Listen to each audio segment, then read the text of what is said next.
The other aspect of the transaction is, of course, the legal work involved in the actual sales process.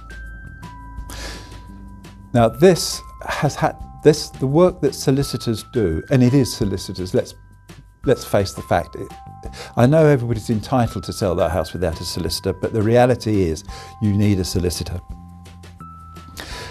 So having said that, we now need to think about the process. The first thing to bear in mind is this volume of transactions. How is this volume of transactions catered for within the system? Because, if you've had any dealings with the property market at all in buying and selling residential property, you would have heard the magic word chains. The reason is that in this country, we have a system where offers are made and accepted subject to contract. That means the buyer promises to sell, the seller promises to buy, and then the seller, through his solicitor, proves to the buyer that they own the property and this, that and the other, and the buyer solicitor asks all sorts of questions to make sure the buyer knows what he's buying is what he's expecting that he's buying. And ultimately, when all those questions have been answered and the I's dotted and the T's crossed, we have something called an exchange of contracts. And what that means is that the seller formally agrees to sell and the buyer formally agrees to buy, and it is at that stage that they're committed.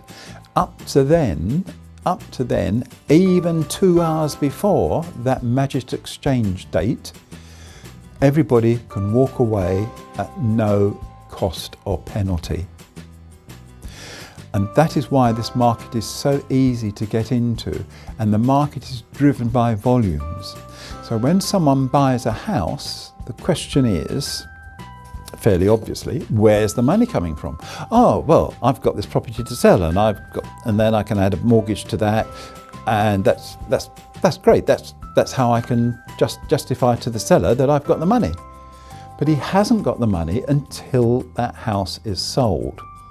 And then you have to understand that when he gets a buyer, his buyer doesn't have the money until a property is sold.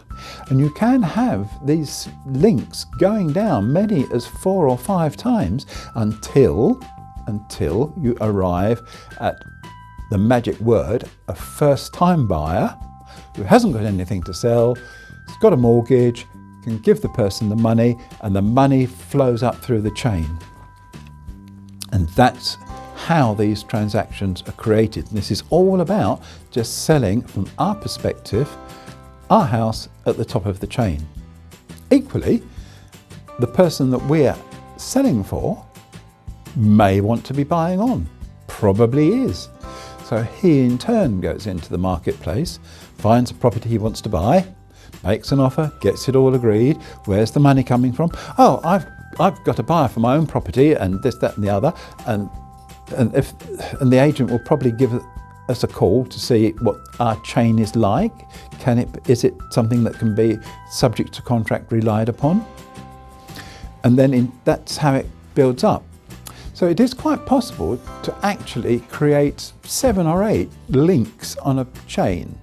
Now, the shorter the chain, the less likelihood that something will go wrong. And there is an art in estate agency in managing these chains, because the solicitors aren't supposed to talk to each other, only the direct solicitor in the transaction. But the agent can go everywhere in the chain, and agents communicate with each other and are a useful conduit in passing information to try and resolve problems and issues before they become really serious and everybody just gets fed up and says, oh, I'm not doing this anymore. So managing a chain is an important aspect now of an estate agent's life.